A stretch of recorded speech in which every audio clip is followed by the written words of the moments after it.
I hid from my son that my monthly salary was $50,000, living modestly, so he had no idea. On Thanksgiving, he invited me to dinner with his wife's parents. I wanted to see how they would treat a poor man, pretending to be a bankrupt old man. You won't believe what happened as soon as I crossed their threshold. Before we continue, please subscribe to the channel and write in the comments what time it is where you are now. The tea kettle whistled as my phone buzzed on the kitchen counter.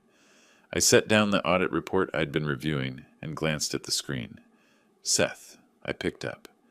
So yeah, anyway, Dad? His voice came through mid-complaint, like I'd interrupted his real conversation. Beulah's parents want you to come for Thanksgiving dinner, at their place, Thursday at 6. I wrapped my fingers around the warm mug. That's kind of them. I'd be happy to come. A pause. Seth hadn't expected easy agreement. Right. Well, good. Through the phone, I heard the familiar sounds of my own house, the house I'd bought 23 years ago, the house where Seth and Beulah had lived rent-free for 8 years, while saving up. The television murmured in the background.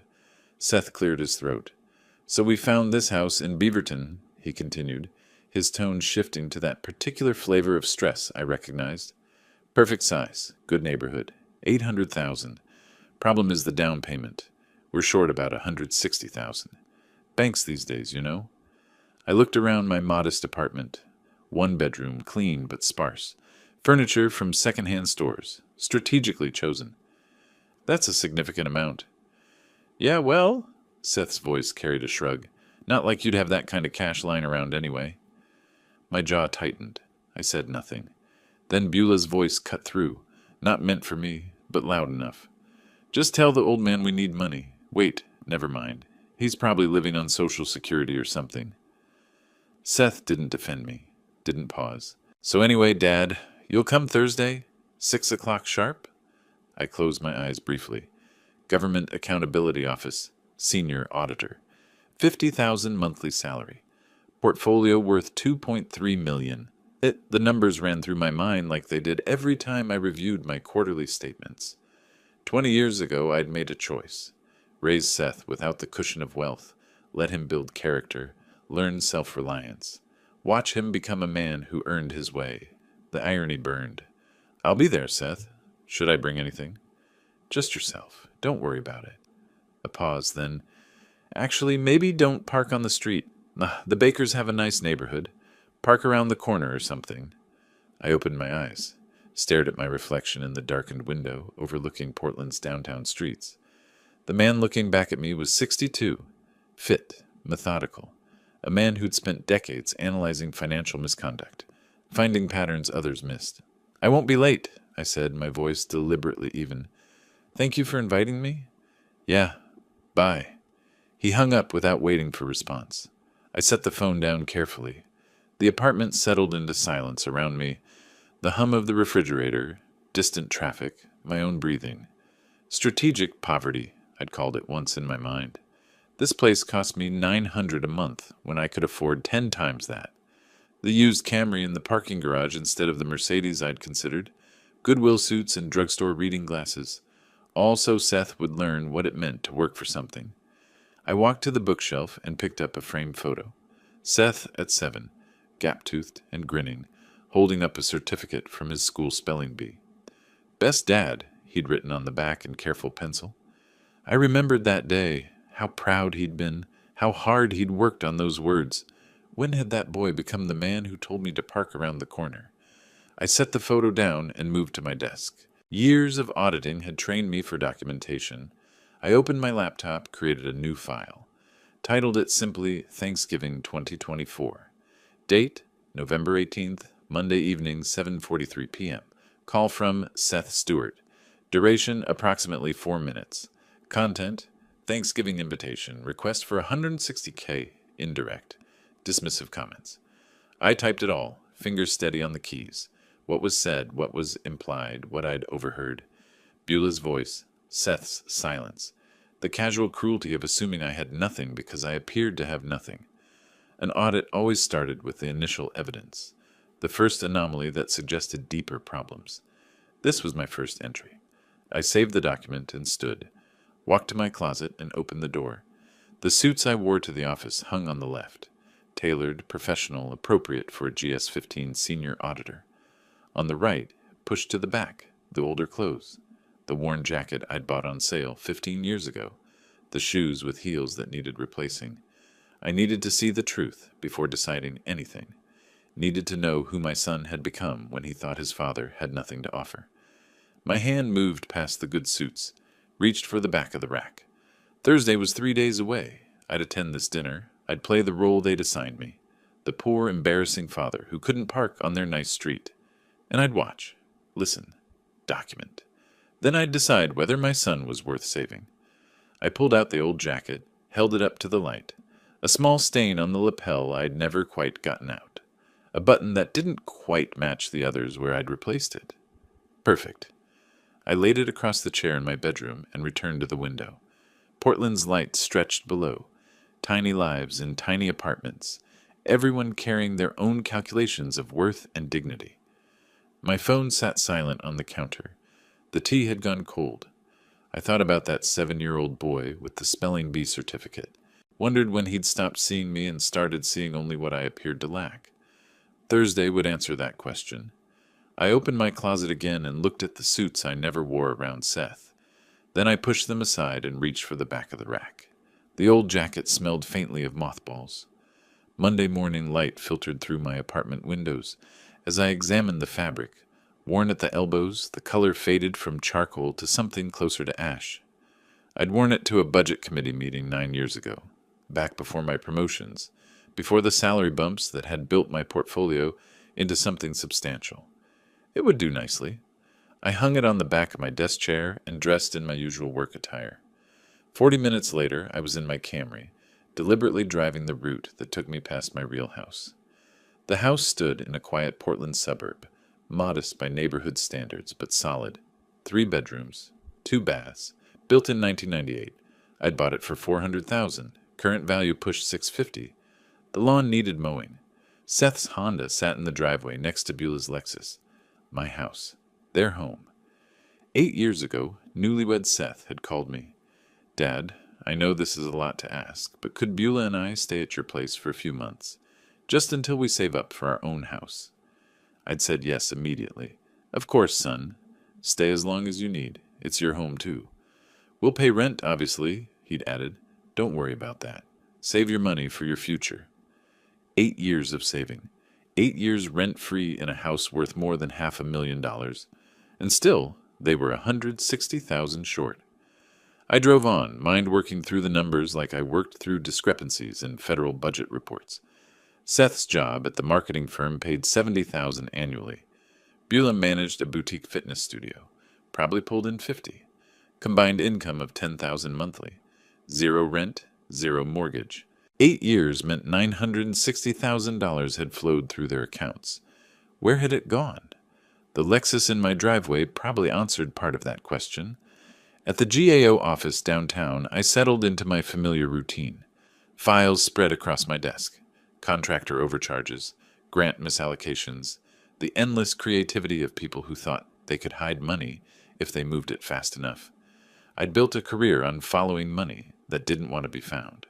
Roland, you heading out early for Thanksgiving?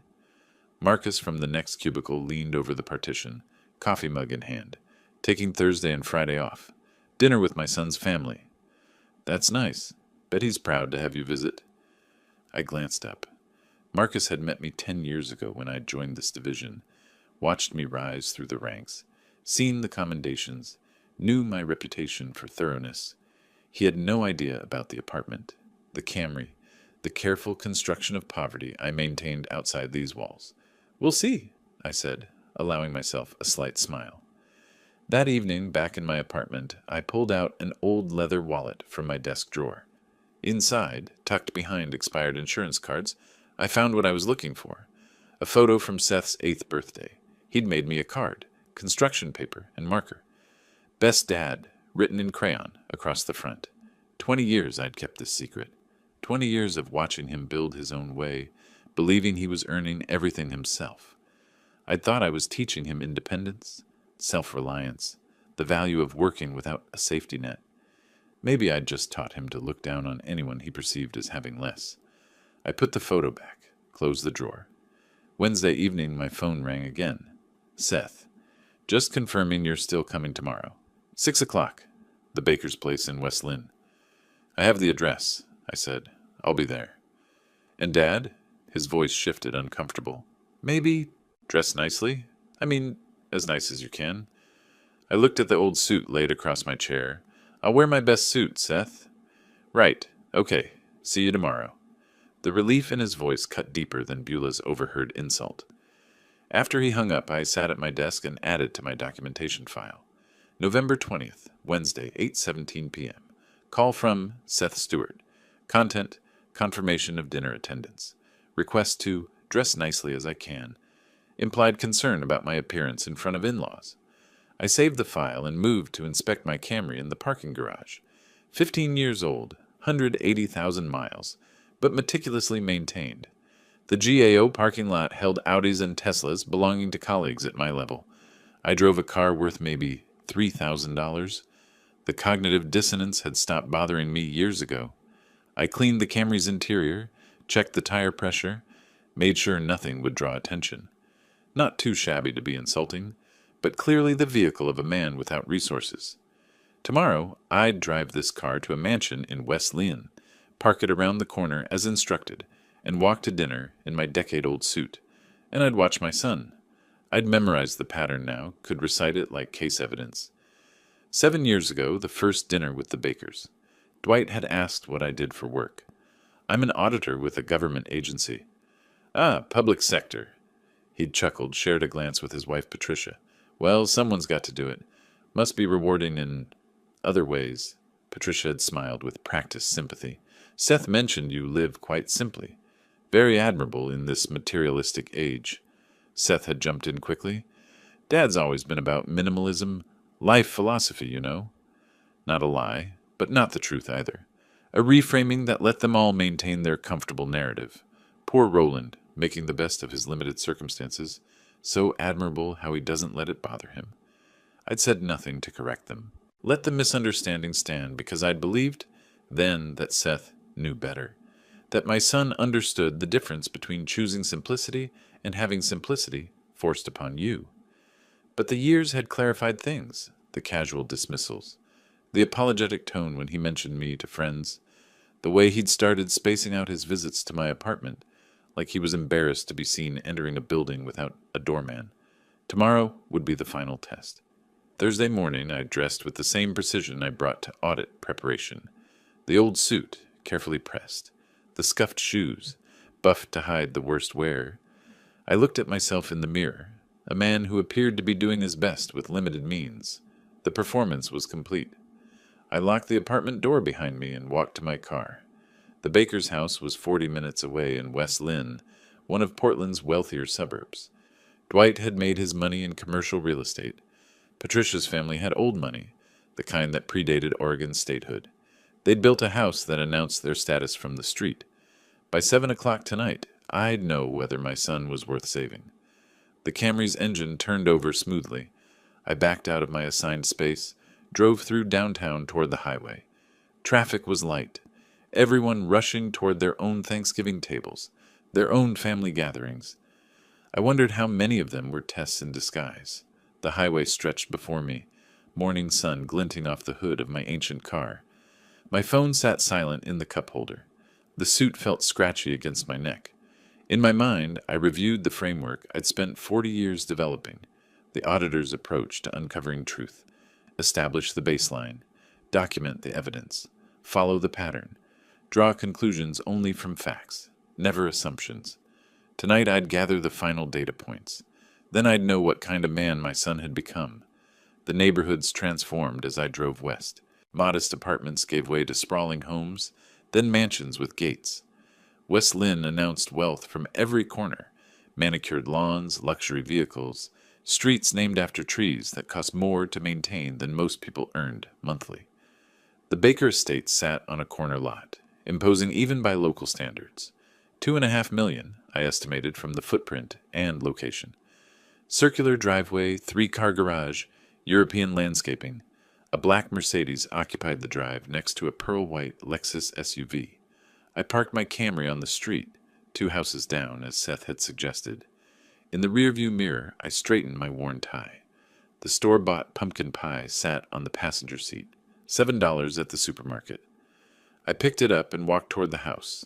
A curtain moved in the front window. Someone watching.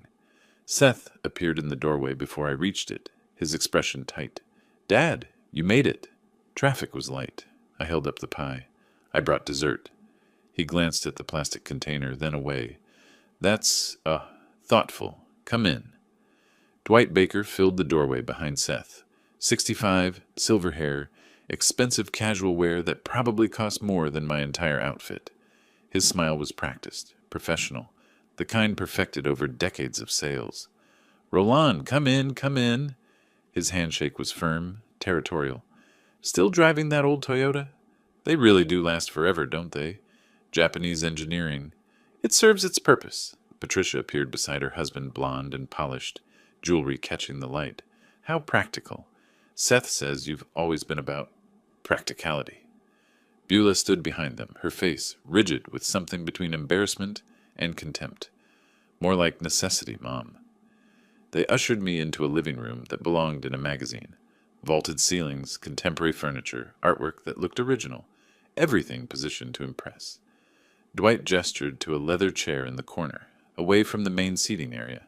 "Drink? I've got excellent scotch. Or maybe something simpler." "Water is fine? Water it is." He poured himself 3 fingers of amber liquid from a crystal decanter. "So, Roland, government work. You're at some agency downtown?" "The Government Accountability Office. I audit federal spending." Dwight laughed, a booming sound that demanded attention. "Ah, a bureaucrat. Well, someone has to do it, I suppose. The pay must be adequate?" "It meets my needs." Patricia settled onto the sofa, crossing her legs. "Such important work, I'm sure. Public service is so admirable when people don't have other options." I sipped my water, said nothing. Seth sat beside Beulah on the love seat, his posture rigid, avoiding my gaze. "Tell me," Dwight continued, swirling his scotch, "what happened? You must have had ambitions when you were younger. Plans for something more?" "I chose my path deliberately." "Interesting choice." His tone suggested otherwise. "I went the opposite direction. Started selling cars at 22, owned my first dealership at 30. Now I've got 3. $1 million revenue stream. Different philosophies, I suppose."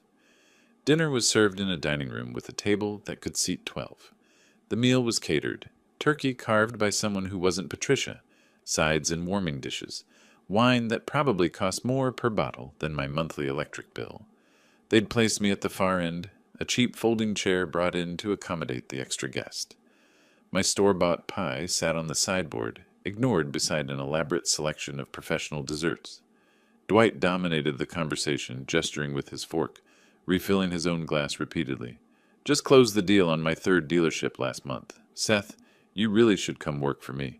Real money in automotive sales. Not like that tech stuff." "I'm doing okay in tech, Dwight." Patricia dabbed her lips with a linen napkin. "Better than some family examples, certainly." She glanced at me, her meaning clear. "Seth has always been capable," I said quietly. Beulah's fork clinked against her plate. "Capable, but held back. Some people inherit advantages. Seth had to build everything himself." The irony would have been funny if it weren't so painful. Seth had inherited a house, 8 years rent-free, every advantage I could provide without revealing my resources. And still, they believed this narrative. "Must be difficult," Patricia continued, "making ends meet on a government salary. Do you have savings? Retirement accounts?" "I'm adequately prepared."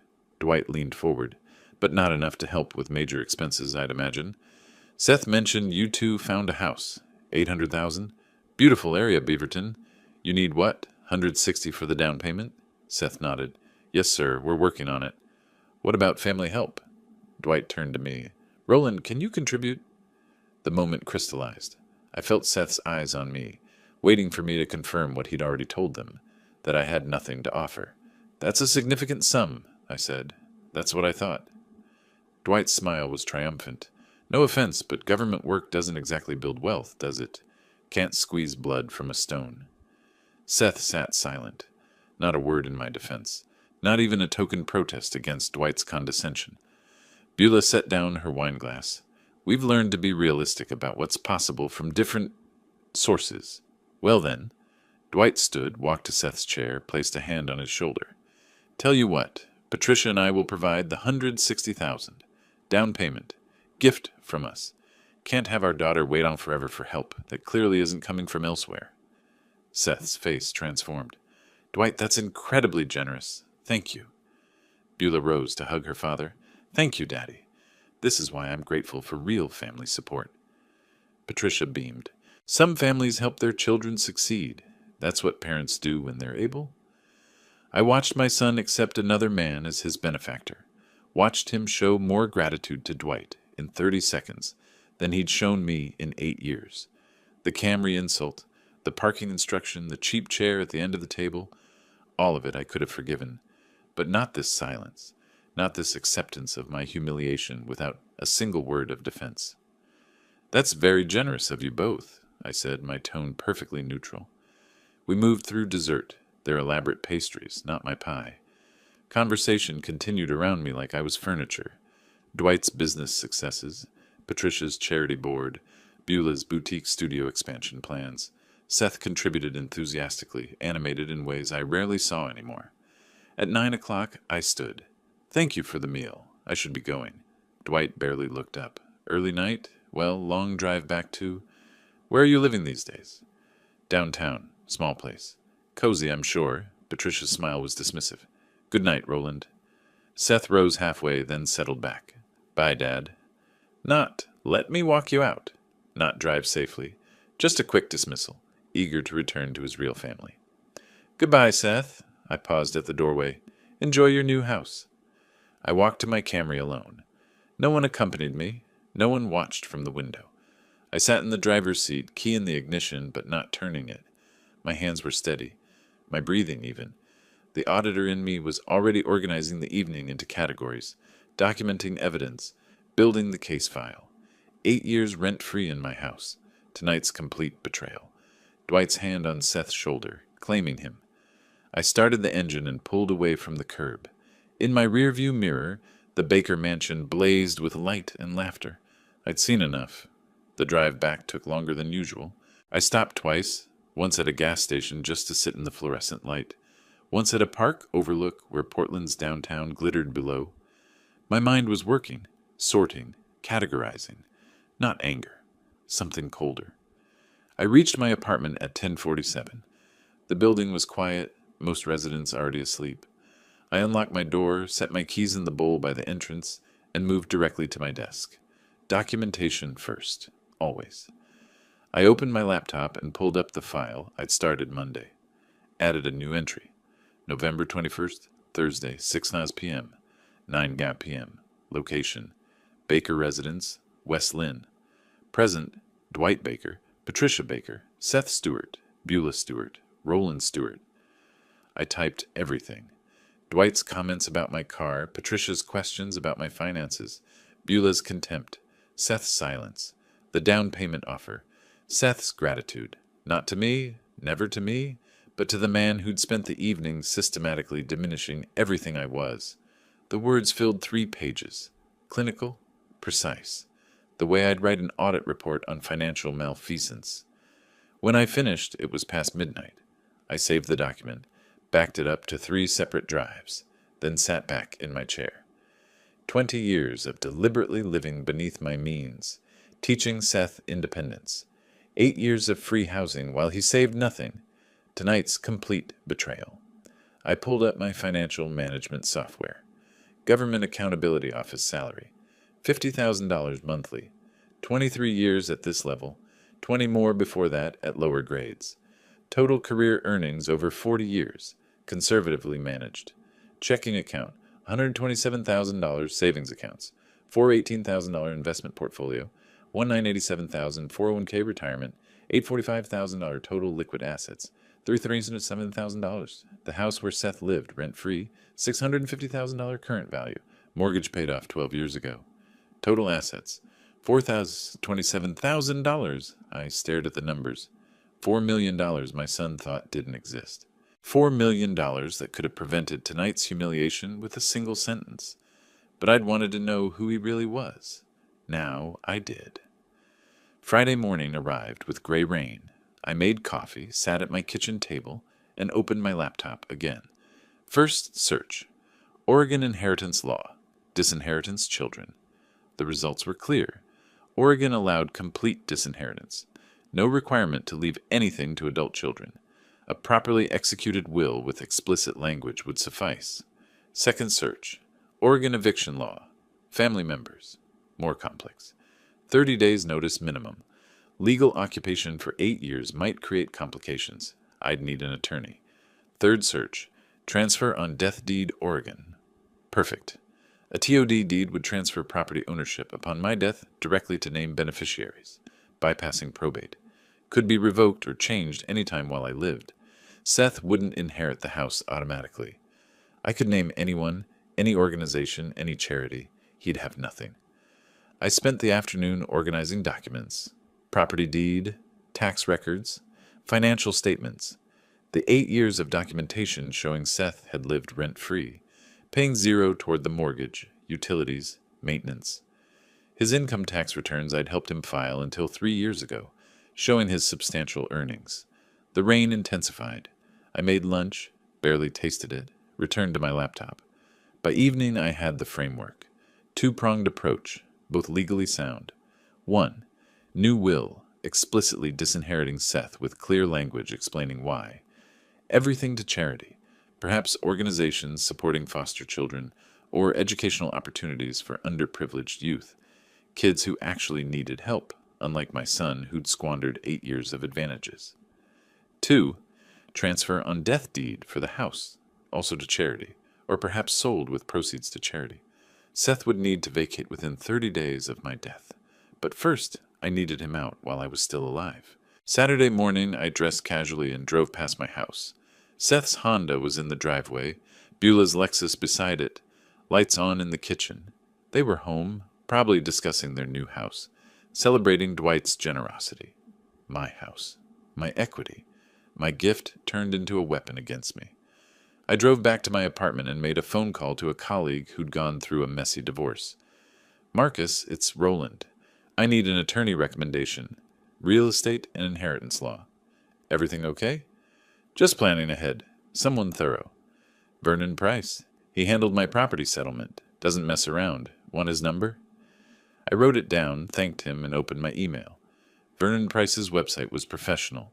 40 years experience, estate planning, property law, complex family situations, office in downtown Portland, walking distance from my apartment. I drafted the email carefully. Subject: consultation request. Estate planning and property matter. Mr. Price, I am seeking legal counsel regarding estate planning and a property matter involving family occupation. I am a 64-year-old federal employee with substantial assets and real property. I need to execute a comprehensive will, establish a transfer on death deed, and address the current occupation of my primary residence by family members. I have documentation prepared and am ready to proceed quickly. Please advise your availability for an initial consultation. Regards, Roland Stewart. I read it twice, checked for typos, and hit send. The email departed with a quiet sound. I sat back in my chair, coffee cooling beside me on the desk. Outside my window, Portland moved through its Saturday routine. People shopping, eating, living their ordinary lives. I'd spent 40 years building financial security, 20 years hiding it to teach my son independence, 8 years providing free housing while he saved nothing and learned to despise me for appearing to have nothing. Last night, he'd sat silent while another man paid for his future. This morning, I'd started the process of removing every advantage I'd ever given him. My phone sat quiet on the desk. Seth hadn't called, hadn't texted, probably didn't even think about how I'd gotten home, whether I was hurt, whether I'd eaten anything beyond the dinner I'd barely touched. I opened my financial software again, looked at the numbers one more time. $4 million. 40 years of careful planning. None of it would ever reach Seth. I pulled up the file with my documentation. 3 parts now, chronological, detailed, damning. Printed it, 3 copies. Put them in separate folders. One for my records, one for the attorney, one for backup. By noon, I'd organized everything an attorney would need.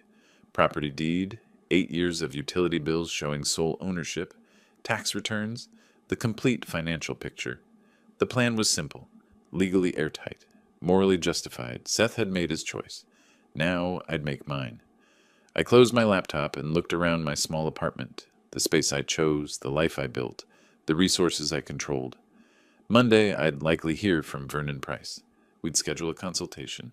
By next week, I'd have documents drafted. Seth could have his new house. Dwight's generous gift. The life he'd chosen with his real family. He just wouldn't have mine.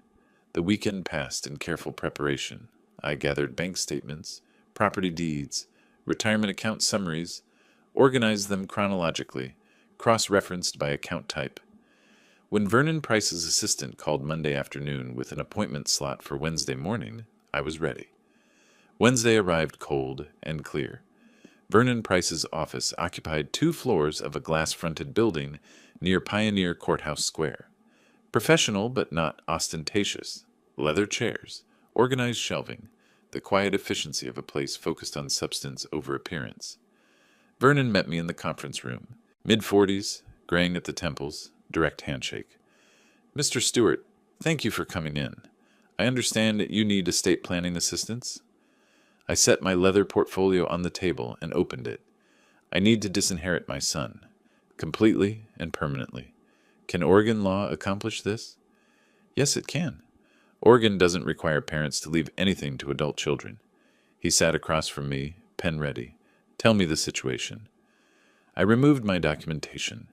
First, the handwritten notes from Thanksgiving, then bank statements showing my accounts, property deed for the house, current will leaving everything to Seth, retirement summaries. I arranged them in organized stacks between us. My son showed me who he is when he thought I had nothing. Now that I'm certain of his character, he'll receive nothing. Vernon read through my documentation methodically. Occasionally he made notes, asked clarifying questions. When he reached my financial summary, his eyebrows lifted slightly. You have substantial assets. The house alone is worth $650,000, paid off 12 years ago. My son has lived there rent-free for 8 years while accumulating 0 savings and learning to be embarrassed by me. I see. Vernon set the deed aside. And your liquid assets? $1.2 million in savings and investments. $800,000 in retirement accounts. I slid another document across.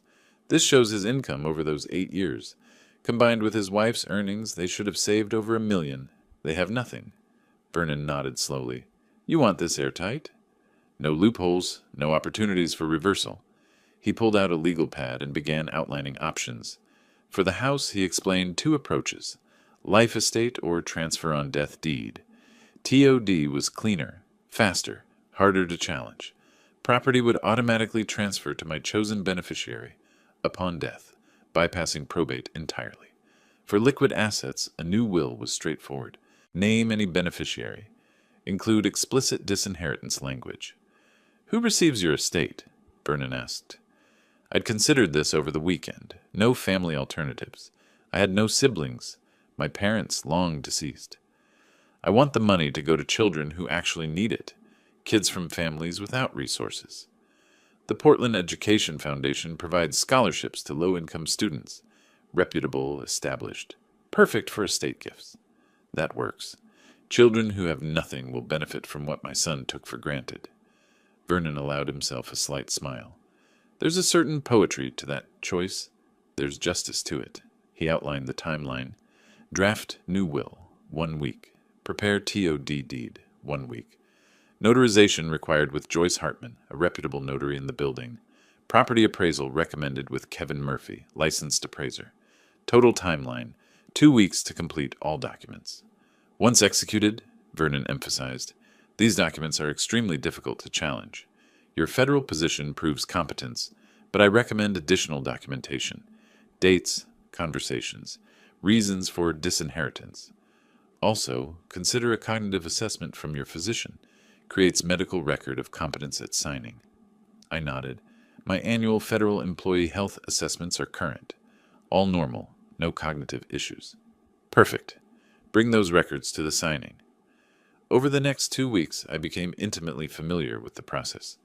Vernon sent drafts for review. I read each page carefully, my years of analyzing complex federal documents serving me well. I requested specific language changes, clarifications, additional provisions. The property appraisal required coordination. I called Seth on a Tuesday evening. Seth, I'm having the house appraised next Tuesday. The appraiser will need access. Appraised? Why? Insurance purposes. Routine property valuation. Will you be home? No, I'll be at work. Beulah might be here. This seems sudden. It's overdue. I'll coordinate with the appraiser. He'll be professional and quick.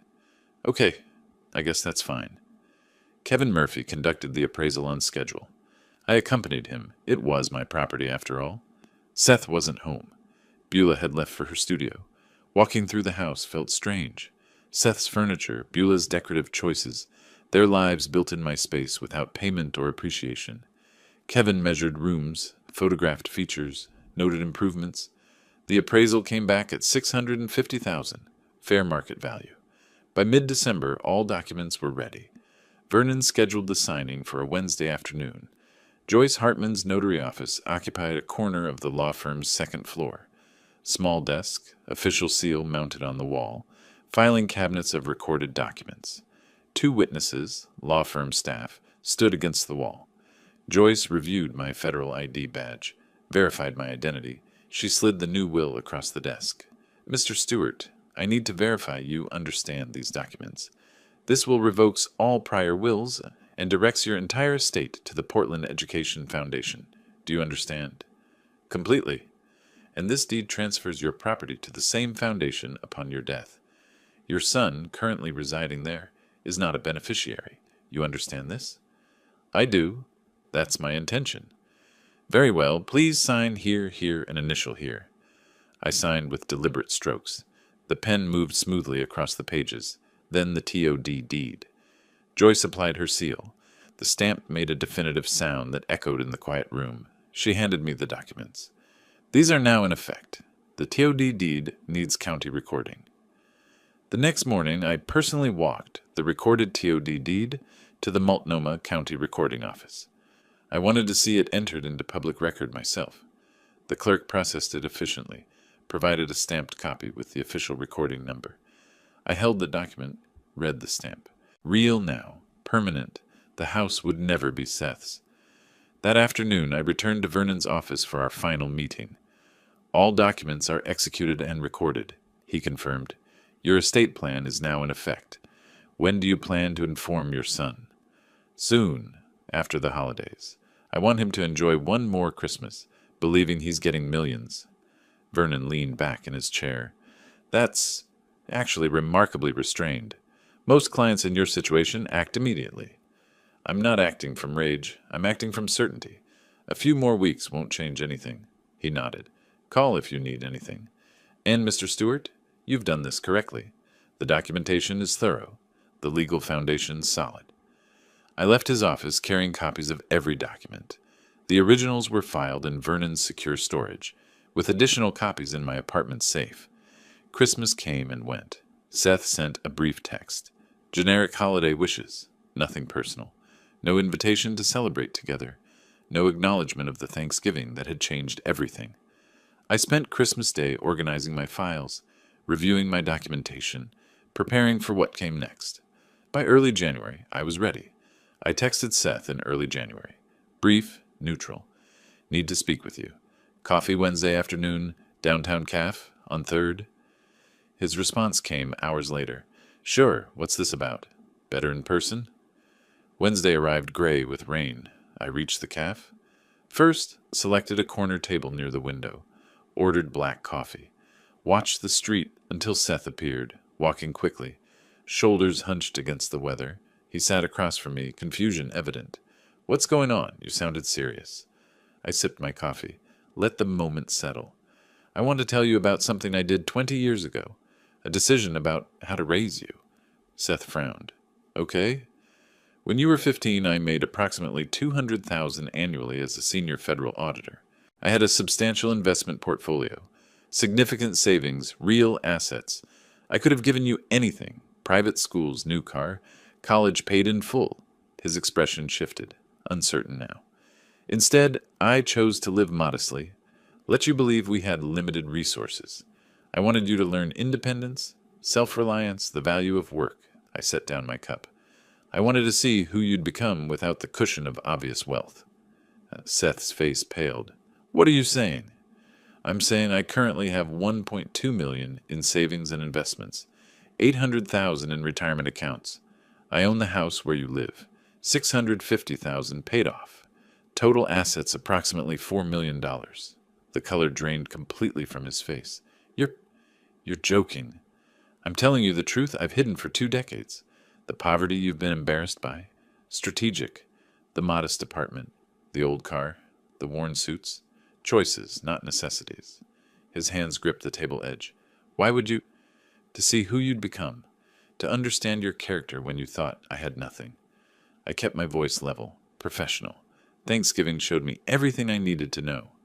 Thanksgiving? That was you accepting another man's money without defending your father. That was you sitting silent while the bakers systematically humiliated me. That was you telling me to park around the corner because my car was embarrassing. Seth's mouth opened, closed. I didn't. You did, and I documented it. Every word, every silence, every moment of betrayal. I removed an envelope from my jacket. 2 weeks ago, I completed new estate documents. A will disinheriting you completely. A transfer on death deed, removing you as beneficiary of the house. Everything goes to the Portland Education Foundation, scholarships for children from low-income families. I slid the envelope across. These are copies. The originals are executed, notarized, and recorded with Multnomah County. Legally binding. Seth stared at the envelope like it contained poison. You can't. I can. Oregon law allows complete disinheritance of adult children. Vernon Price, my attorney, ensured everything is legally airtight. You showed me who you are, Seth. Now you'll receive the inheritance you've earned. Nothing. His hand shook as he opened the envelope, scanned the documents. His face transformed. Shock, disbelief, dawning horror. This is because of Thanksgiving? Because I didn't defend you enough? That's insane. It's because of 8 years rent-free in my house. Because of every dismissive comment, every embarrassed glance, every moment you treated me like a failure. Thanksgiving wasn't the cause. It was the confirmation. Dad, please.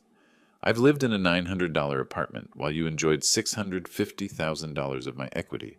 I've driven a 15-year-old Camry while you and Beulah accumulated nothing, despite combined income, exceeding $1 million over 8 years. You had every advantage and learned only contempt.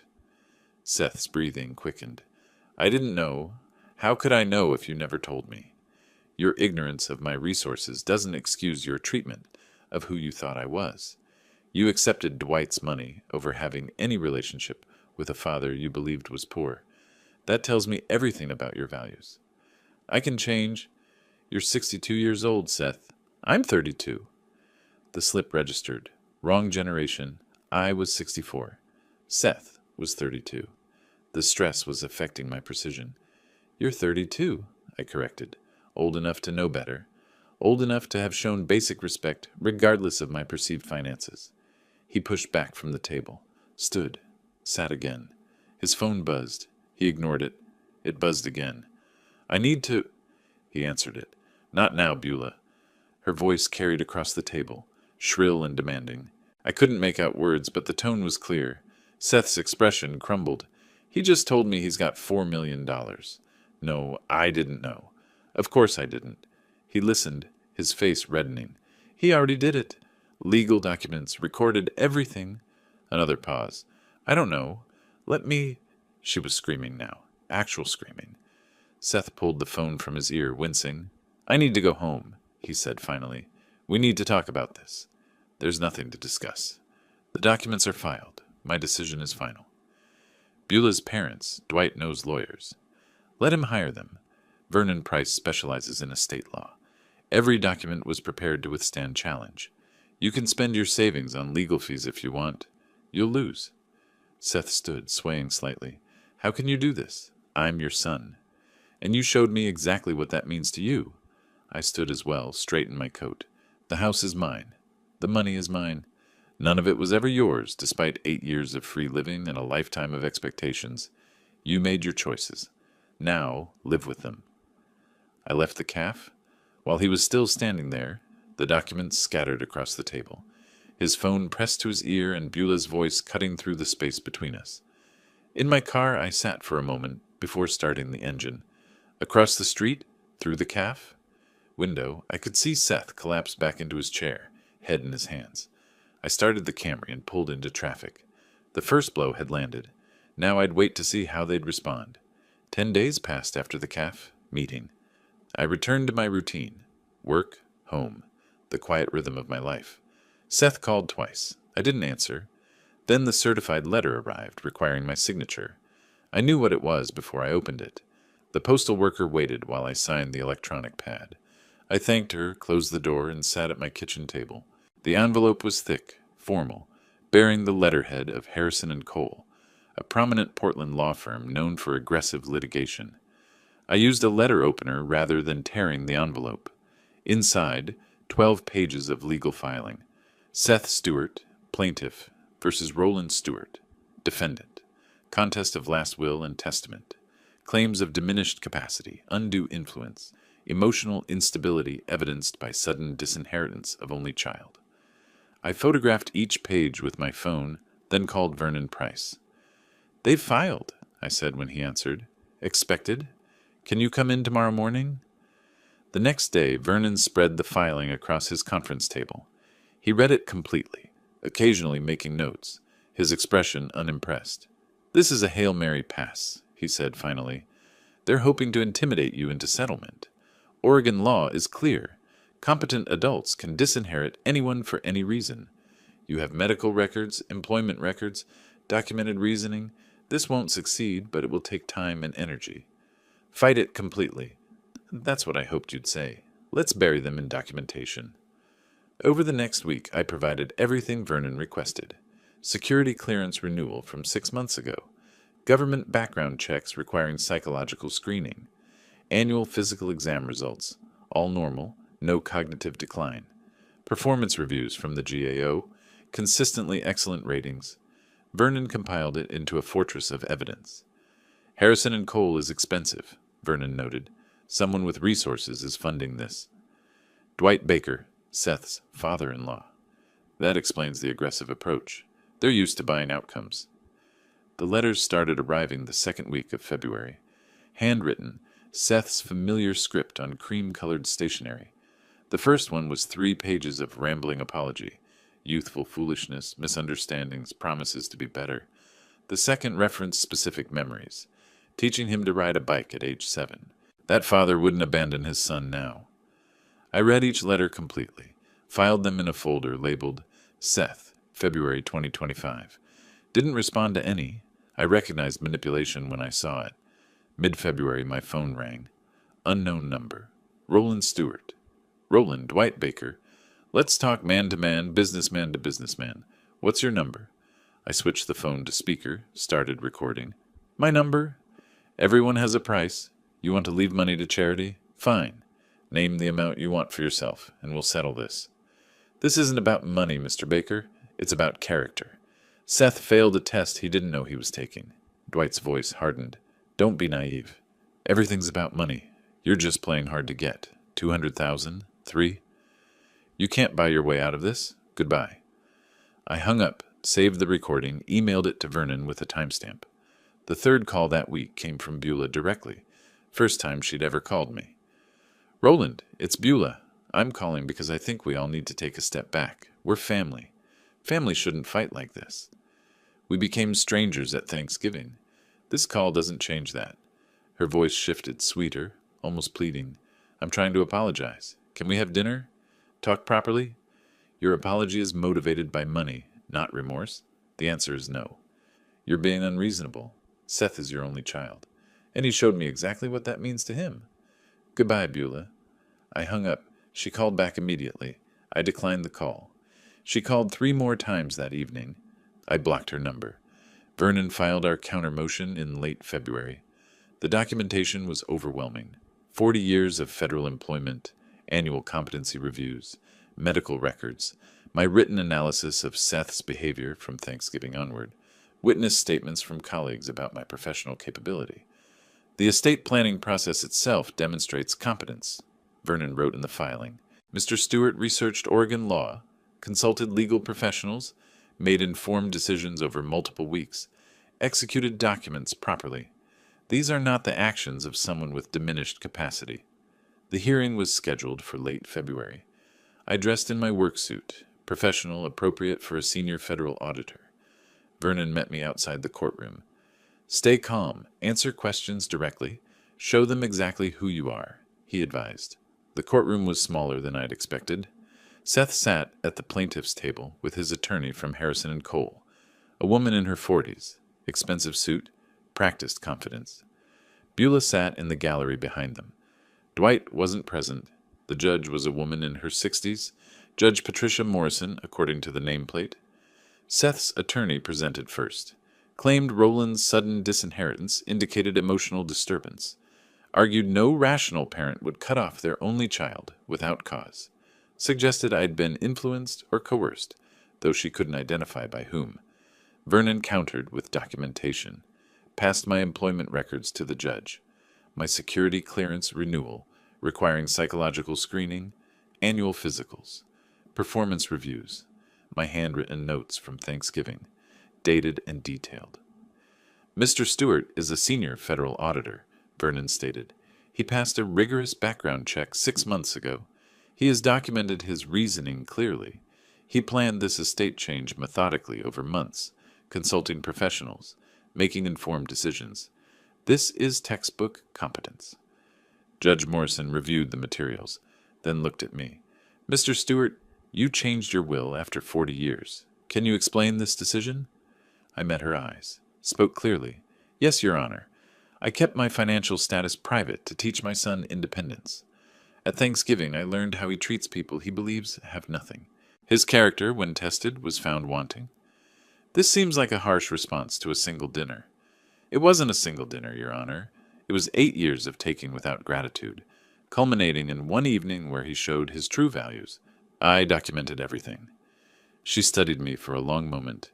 You appear quite competent to me, Mr. Stewart. Thank you. She reviewed Vernon's submissions again, then Seth's attorney's filings. The courtroom was silent except for rustling paper. Finally, she looked up. I've reviewed the evidence. Mr. Stewart is clearly competent. He has documented his reasoning. Oregon law permits disinheritance. The will stands as executed. Challenge dismissed. Seth's face crumbled. His attorney gathered her papers quickly, professionally masking her defeat. Beulah sat frozen in the gallery. Outside the courthouse, Seth called across the lobby. Dad, please, just talk to me. 5 minutes. That's all I'm asking. I paused for 1 second. Let him see me, hear him, acknowledge his presence. Then I continued walking. Vernon fell in beside me, creating a physical barrier.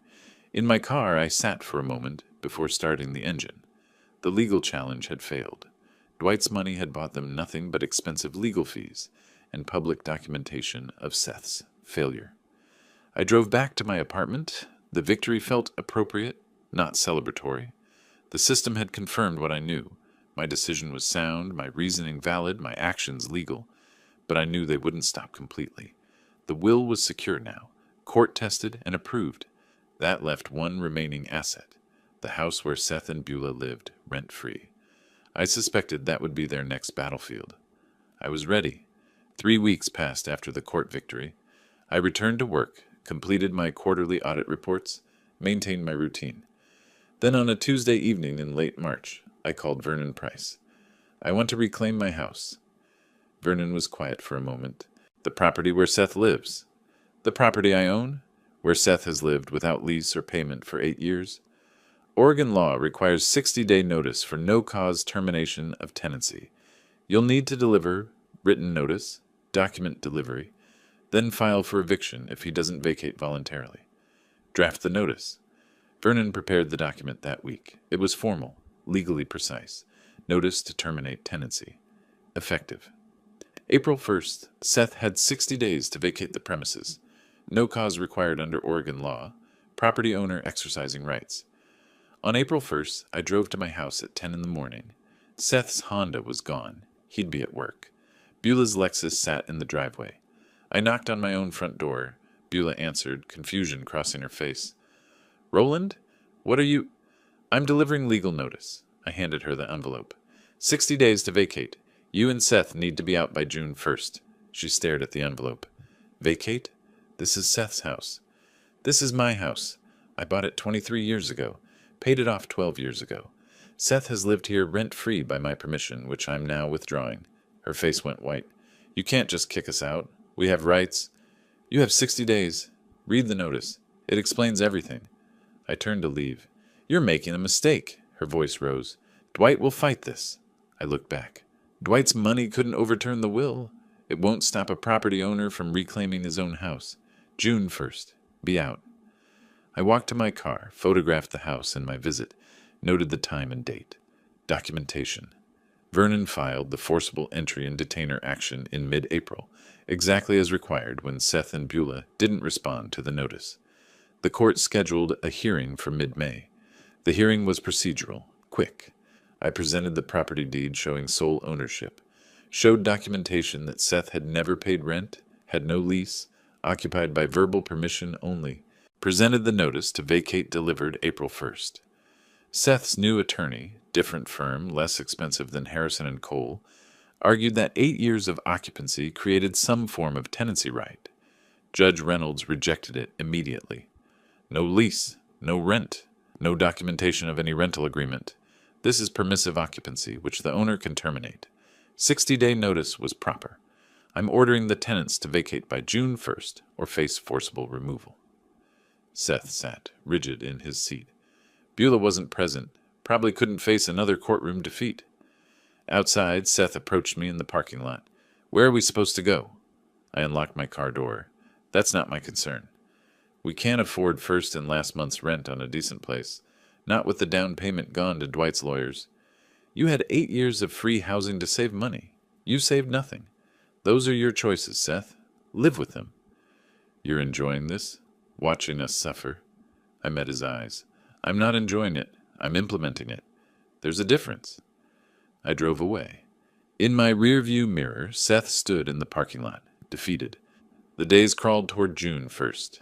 I heard through indirect channels, a colleague knew someone who knew Beulah's sister, that they'd found a cramped 2-bedroom apartment in a less desirable neighborhood. Rent $2,200 monthly. No down payment assistance from Dwight anymore. Apparently he'd tired of funding their legal losses. June 1st arrived on a Sunday. I drove to the house at noon. A moving truck sat in the driveway, nearly empty. Seth and Beulah were carrying the last boxes out. I parked on the street and waited. Let them see me watching.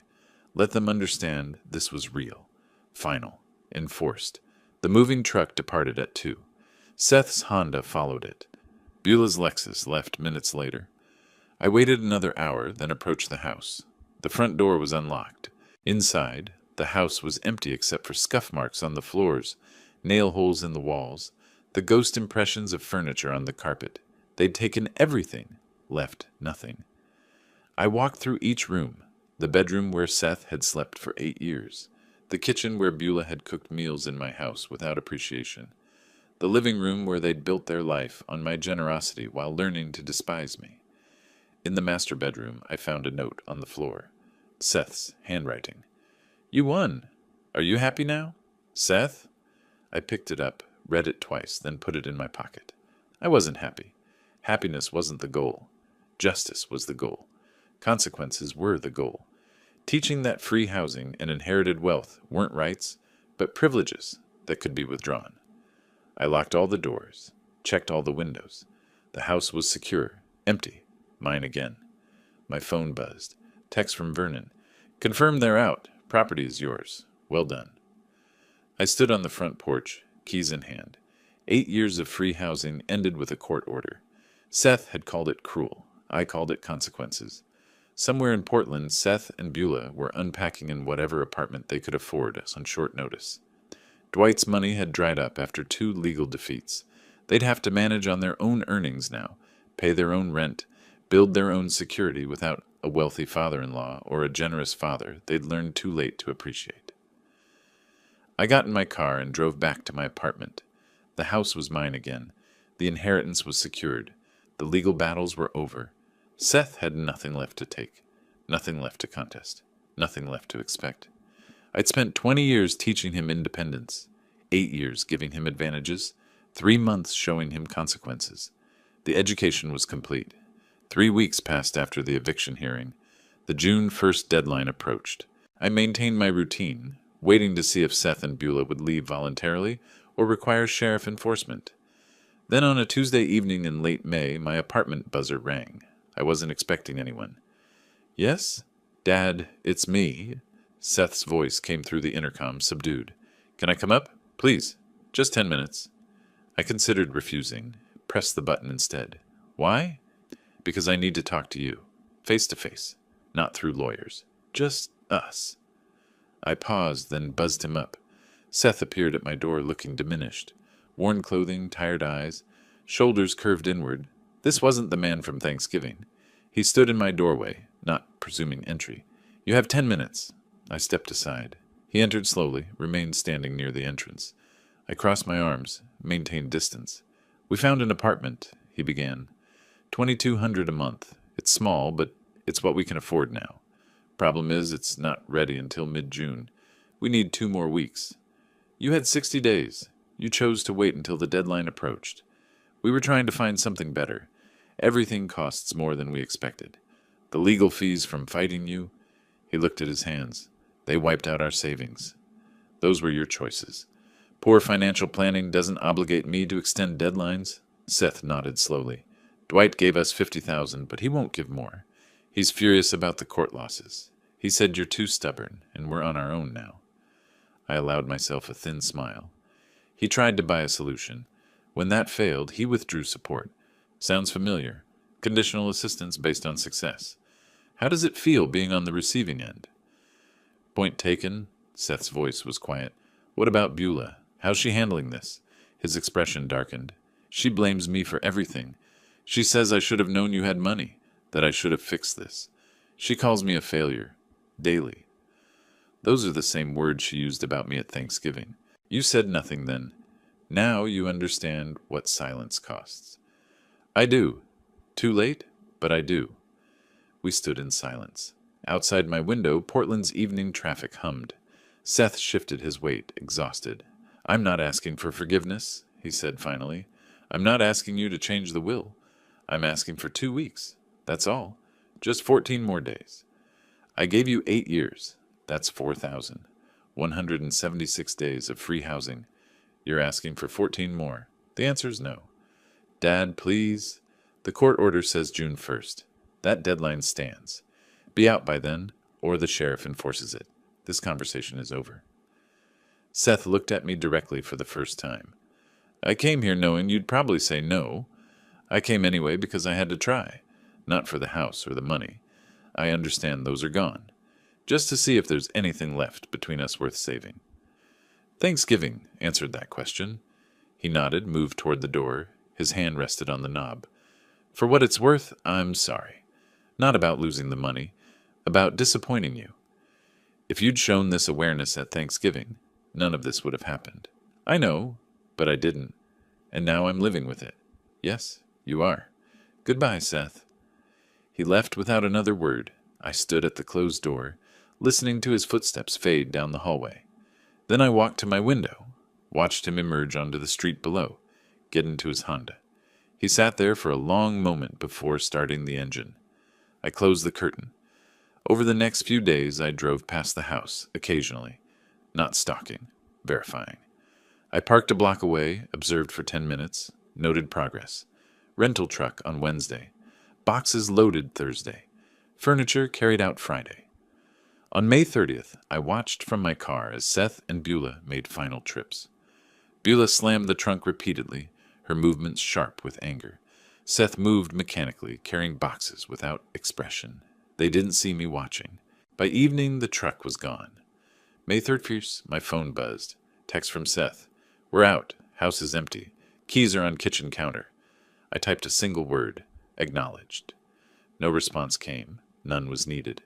June 1st arrived on Sunday. I drove to the house at noon, let myself in with my original key. The keys Seth mentioned lay on the kitchen counter, 2 copies, tagged with a hardware store label. I walked through empty rooms, scuff marks on floors, nail holes in walls, carpet indentations where furniture had stood for 8 years, the ghost architecture of their life in my space. In the master bedroom, I found something they'd missed, a small framed photo fallen behind where the dresser had been. Seth and Beulah on their wedding day 7 years ago, young, hopeful, certain of their future. I picked it up, studied it for a moment, then set it on the windowsill. Not my concern anymore. I locked all the doors, checked all the windows. The house was secure, empty, mine again.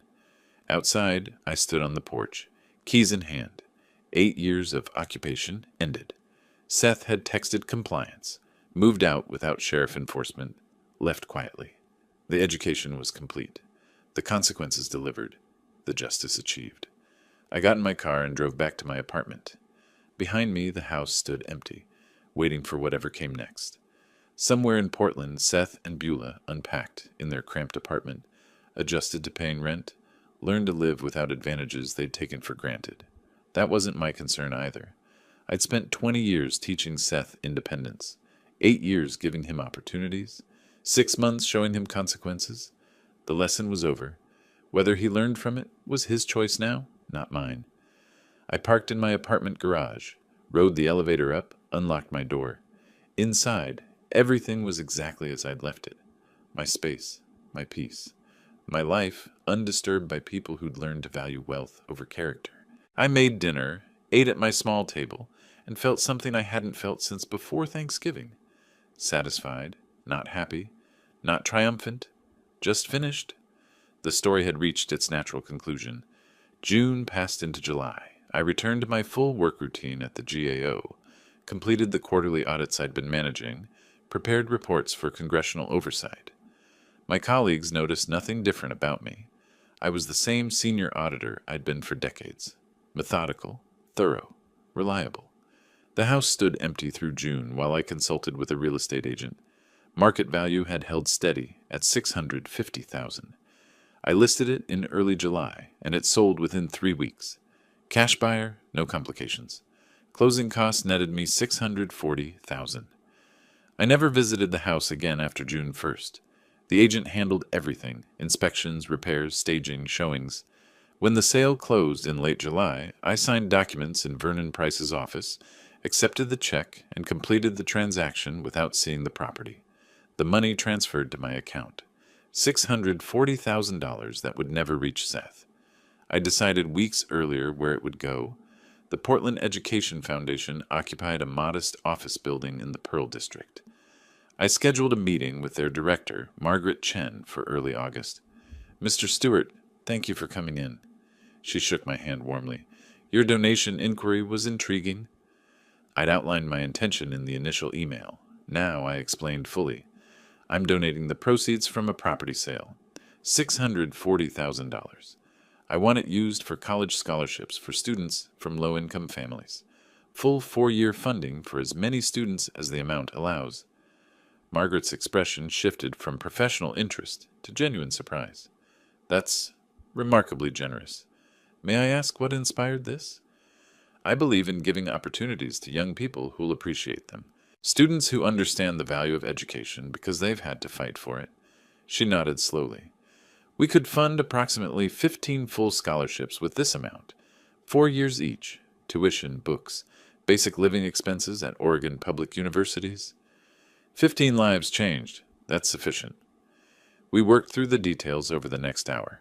The foundation would manage the scholarship selection and distribution. My name would remain confidential.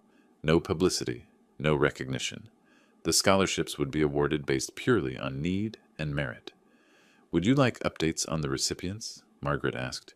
"Many donors enjoy seeing the impact." "No. I trust your judgment in selecting deserving students. Beyond that, I don't need to know." She studied me curiously. "This is unusual. Most major donors want involvement or acknowledgement." "I'm not most donors. The money has a purpose now. That's acknowledgement enough." I signed the donation paperwork, transferred the funds, and left with a simple receipt. $640,000, redirected from a son who'd wasted advantages to 15 students who'd earned them. The letter arrived 3 weeks later, formal acknowledgement from the foundation, 15 scholarships funded, names withheld per my request, but brief descriptions included: first-generation college students, foster care survivors, children of single parents working multiple jobs, young people who understood struggle and valued opportunity. I read the letter once, filed it in my desk drawer, and didn't look at it again. September brought routine.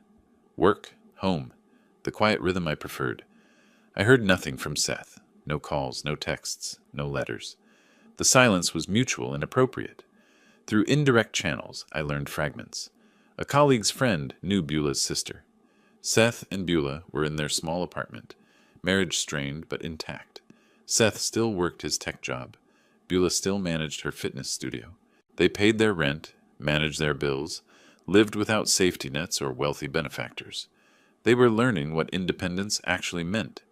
I felt no satisfaction hearing this, no triumph, just confirmation that consequences were real and being faced. One afternoon in late September, I sat at my desk reviewing audit reports when Marcus stopped by my cubicle. "Roland, you seem different lately. More settled, maybe." I looked up from my computer. "Do I?" "Yeah, can't put my finger on it. But whatever was bothering you last year seems resolved.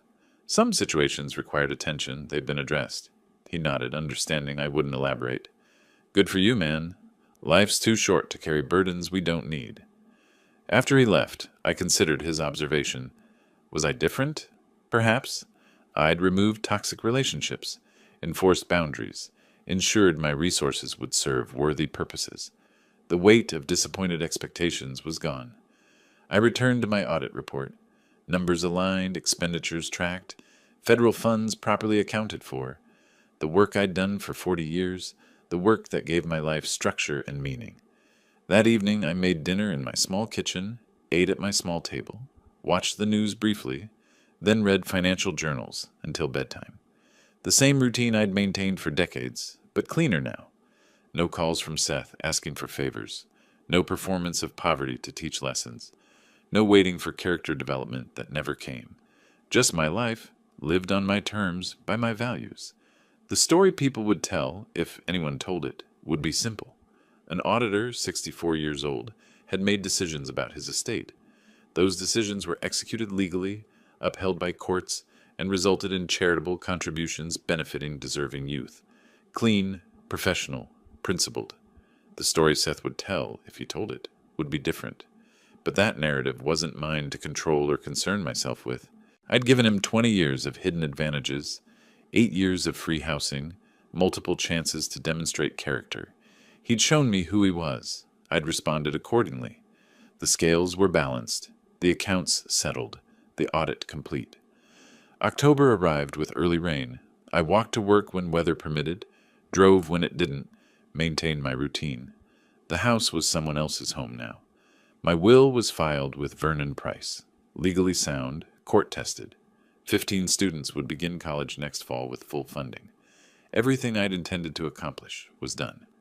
I closed my laptop one evening, having finished the day's work from home. Outside my window, Portland's lights sparkled in the damp darkness.